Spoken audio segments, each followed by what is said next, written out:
Você sabia que o melhor vinho do mundo foi produzido pelo nosso Senhor Jesus? Olá, bem-vindo a mais um vídeo. E eu esqueci de comemorar no vídeo anterior. O vídeo anterior a esse foi o 100º da minha galeria. Então esse é o 101º vídeo da galeria. Seja bem-vindo. E hoje eu vou discutir esse milagre tão lindo de Jesus que foi transformar a água em vinho. Vamos acompanhar aqui? Pois bem, o Senhor Jesus, quando ele estava com cerca de 30 anos, ele se apresentou para ser batizado por João.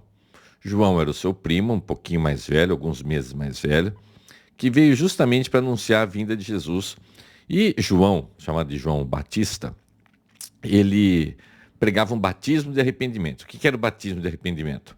Era comum entre os judeus, quando eles recebiam alguém que era gentio e que queria se converter ao judaísmo, era comum eles fazerem o batismo. Colocava a pessoa na água, afundava na água, jogava água na cabeça, não se tem certeza exatamente como que era isso. E era um símbolo, então, da conversão do gentio para o judaísmo. Essa pessoa que vinha dessa forma é chamada de prosélito. Pois João pregava um batismo de arrependimento aos próprios judeus. Ele fala assim, olha, vocês têm que se arrepender de seus pecados, pois o reino de Deus está chegando. Ou seja, Jesus já estava no meio deles. E para muitos judeus isso era uma ofensa, porque eles já consideravam que só por serem judeus eles já tinham lugar garantido no paraíso e tudo mais. Então muitos judeus se sentiam ofendidos com essa pregação de João, que era uma pregação muito forte. O próprio Senhor Jesus disse que João, o Batista, foi o maior homem nascido de mulher. Tão poderoso que ele era. E nunca fez um milagre nem nada. Ele tinha o poder da palavra. E multidões iam para o deserto para se batizar no Rio Jordão com ele. Pois eis que um belo dia o próprio Senhor Jesus aparece ali para se batizar. Mas Jesus tinha algum motivo de arrependimento? Não. Mas ele queria cumprir toda a lei. Ele foi lá simbolizando você, eu, como se tivesse alguma coisa para se arrepender. Tanto é que João falou assim, mas eu vou te batizar? Você tinha que me batizar. Né? Ele fala assim, eu não sou digno nem de amarrar as tuas sandálias, amarrar a tua sandália. Bom, mas Jesus se batiza, tem todo aquele lance do Espírito Santo, da pomba. Bom, a partir desse momento, começa o ministério de Jesus. E, para mostrar que ele era realmente o Filho de Deus, o Messias, era necessário sinais inquestionáveis sobre isso. Daí milagres tão poderosos que aconteceram. Você ressuscitar um morto, você curar leproso, você pegar... Bom, N milagres narrados na Bíblia. Mas o primeiro milagre de Jesus só está lá no Evangelho de João. João era um dos discípulos, não estou falando de João Batista. João Batista já morreu, ele morre logo no comecinho do ministério de Jesus. E esse primeiro milagre, que é chamado das bodas, bodas era a festa de casamento, as bodas de Caná, Caná era uma cidade, está só ali no Evangelho de João. Lembrando que o Evangelho de João é o quarto evangelho, ele foi escrito cerca de uns 40 anos depois dos outros 3 primeiros, que é Mateus, Marcos e Lucas, e ele aborda a divindade de Jesus, que Deus se fez homem e que Jesus é Deus. E é lindo, viu? Nossa, o Evangelho de João é lindo, é lindo, é lindo. Tanto que todo mundo gosta de ler, porque é muito lindo. Ele é leve, ele é gostoso. Mas ele está totalmente adequado aos outros 3. Ele não é dissonante deles, não. Então, vamos ver esse primeiro milagre de Jesus? Então, está lá no 2º capítulo de João. Um pouquinho antes, quando Jesus estava juntando os discípulos, né? Um dos discípulos, Natanael, ficou maravilhado, porque Jesus falou assim, eu já tinha te visto agora há pouco, embaixo de uma figueira, só que ninguém estava vendo, né? E Natanael fica maravilhado, fala, nossa, você realmente é o Filho de Deus. Ele fala assim, você está assim só porque eu vi você embaixo da figueira? Pois daqui para frente vocês vão ver milagres, vocês vão ver os céus abertos, anjos subindo e descendo. Ou seja, ele dá uma palhinha de que ia começar o que começou, os milagres. E o primeiro milagre, olha lá que legal. João capítulo 2.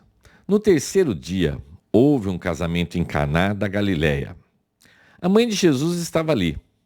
Jesus e seus discípulos também haviam sido convidados para o casamento. Tendo acabado o vinho, a mãe de Jesus lhe disse: Eles não têm mais vinho. Respondeu Jesus: Que temos nós em comum, mulher? A minha hora ainda não chegou. Sua mãe disse aos serviçais: Façam tudo o que ele lhes mandar. Ali perto havia 6 potes de pedra, do tipo usado pelos judeus para as purificações cerimoniais. Em cada pote cabia entre 80 e 120 litros. Disse Jesus aos serviçais: Encham os potes com água. E encheram até a borda. Então lhes disse: Agora levem um pouco do vinho ao encarregado da festa. Eles assim o fizeram. E o encarregado da festa provou a água que fora transformada em vinho, sem saber de onde este viera, embora soubessem os serviçais que haviam tirado a água. Então chamou o noivo e disse: Todos servem primeiro o melhor vinho, e depois que os convidados já beberam bastante, o vinho inferior é servido. Mas você guardou o melhor até agora. Este sinal miraculoso, em Caná da Galileia, foi o primeiro que Jesus realizou. Revelou assim a sua glória, e os seus discípulos creram nele. Mas é lindo isso daqui, hein? Pois bem, só para você ficar um pouco inteirado do que está acontecendo. Um casamento de judeus naquela época, ele se realizava em 2 partes. Primeiro havia um contrato entre o noivo e a noiva, e eles não iam coabitar, eles não iam ficar juntos. Eles eram noivos, mas já estavam casados. Tanto é que Maria, quando engravida do Espírito Santo, e vai conversar com José, mas José também foi avisado pelo anjo, e fala assim: olha, eu estou grávida do Espírito Santo, eles já eram casados. Se José não assumisse isso, esse casamento ia ser, nossa, o maior forféu. Porque eles já eram casados, ela estava grávida. Ok. Minha câmera parece que deu uma travadinha. Não sei, talvez tenha dado, talvez não. Mas tudo bem. Então eu estava dizendo que o casamento se dividia em 2 partes. Primeiro o noivado, eles já eram considerados marido e mulher, mas não ficavam juntos. 1 ano depois tinha festa. Aí sim, esse casal ia ficar junto de verdade, iam coabitar. Você está me entendendo o que ia acontecer, né? Eles iam ficar juntos, lua de mel. E essa festa durava até 1 semana. E era algo grande. Você chamava os seus parentes, os seus amigos, era uma coisa muito grande. Você recebia esses convidados e você tinha que ter, então, ter comida e bebida suficiente para os dias da festa. Então, Jesus foi convidado para essa festa, né? Convidaram a mãe dele, então, possivelmente ele como filho mais velho, ele foi convidado para a festa também e está com seus discípulos ali. Num determinado momento, acaba o vinho. Mas, vamos entender assim, eram dias de festa. Acabar o vinho era acabar com a festa. O vinho era o motivo da alegria, não é que o povo ficava bebaço, não. Mas o vinho, tanto é que a Bíblia mostra o uso do vinho, mas com moderação. A embriaguez é condenada. Mas Jesus participa da festa. Significa que Jesus, quem segue Jesus, não tem que ser adepto de uma tristeza, daquela cara feia, daquele azedume todo. Significa também que Jesus abençoa o casamento entre homem e mulher. Ele está lá numa festa de casamento. Se ele não aprovasse um casamento, ele não ia estar lá e também não ia fazer o que fez. Então, acaba o vinho, aquela tragédia, ia ser um vexame, para a família ia ser um vexame, porque naquela época a hospitalidade, você cuidar do seu hóspede, era algo sagrado. Você respondia até com a sua vida para um hóspede seu. Então, ia ser um vexame. Ia ser uma coisa terrível para a família, para o noivo. Nossa, era arruinar a festa. E isso ia repercutir na reputação do noivo depois. Pois bem, eis que Maria vai procurar Jesus e fala: não, acabou o vinho. E ele fala: que tenho eu contigo, mulher? Muitas pessoas usam isso para falar assim: tá vendo, olha, ele tratou mal a mãe, chamou ela de mulher. Mas no grego, esse tratamento é um tratamento digno, é um tratamento honroso. Então ele não foi rude com a mãe dele, não. Muito pelo contrário, ele foi respeitoso. com a mãe dele. Ok? Então, se você é desse mito de que ele fala, olha o jeito que ele tratou, que tem eu contigo, mulher. Não, é que na tradução para o português fica parecendo uma fala rude, mas lá no grego é uma tratativa assim, honrosa.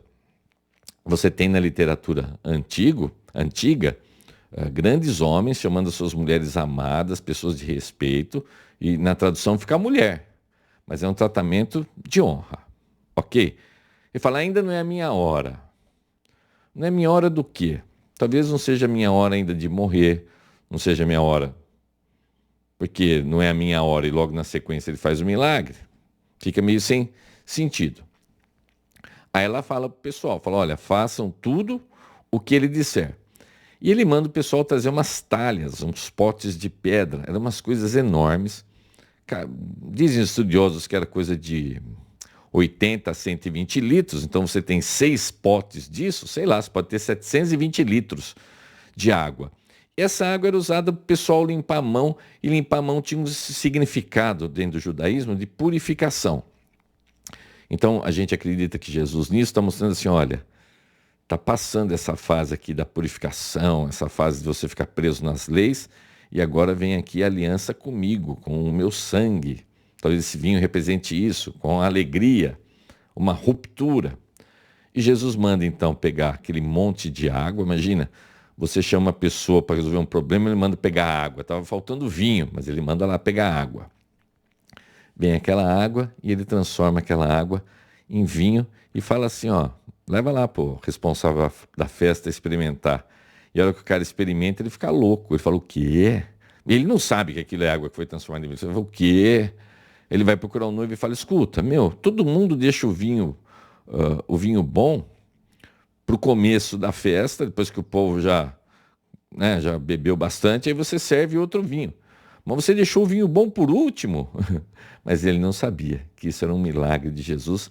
E imagina que vinho foi esse que Jesus transformou. Então imagina você pegar 600, 720 litros de água e transformar num vinho primoroso. Isso só Jesus pode. Agora vamos pensar na sua vida. A sua vida está aí, sem graça. Não que a água seja sem graça, porque a água é vital para a gente viver. Mas sem gosto, sem cheiro, insípida, inodoro, incolor, a água. E Jesus tem o poder de transformar essa água em vinho. E o vinho na Bíblia simboliza a alegria. Então, se você vive uma vida sem sentido, sei lá, você não sabe o que fazer com a sua vida, entrega a sua vida para Jesus. Isso foi só um milagre que Jesus fez. Jesus pode fazer qualquer coisa na vida de qualquer pessoa. Não estou aqui falando de prosperidade, aquela coisa, vem para Jesus, que você vai ficar podre rico, nunca mais vai morrer, nunca mais vai ficar doente. Não é isso. Mas você vai encontrar uma alegria que só quem serve a Cristo é capaz de encontrar. E sua vida vai mudar da água para o vinho, sim. E você vai... Imagina você sair da categoria de criatura e para a categoria de filho de Deus. Você poder pedir as coisas diretamente para Deus através de Jesus. É lógico que a sua vida vai ficar diferente. E como é que você faz isso? Você tem que se arrepender dos seus pecados. Confessar que Jesus Cristo, crer, que Jesus Cristo é Deus, que Ele veio, habitou entre nós, morreu naquela cruz pelos meus pecados, ressuscitou, subiu aos céus e voltará. Se você crer, confessar isso diante dos homens, você está salvo. Você agora tem Jesus como seu irmão mais velho. Que você tenha uma semana abençoadíssima. E se você gostou do vídeo, curte, se inscreve. Aqui você tem no YouTube o meu canal, que você pode inscrever, ativar as notificações, dar um joinha. Você tem lá no Teco Teco, chama Vitamina Bíblica, você me encontra, Vitamina Bíblica. E você me encontra também no Insta, com o nome de Prof. Tetel. Que vocês tenham uma abençoadíssima semana. Fica aí o nosso 100º vídeo para você pensar. Que Deus abençoe poderosamente a sua vida. Em nome de Jesus. Tudo de bom. Tchau, tchau.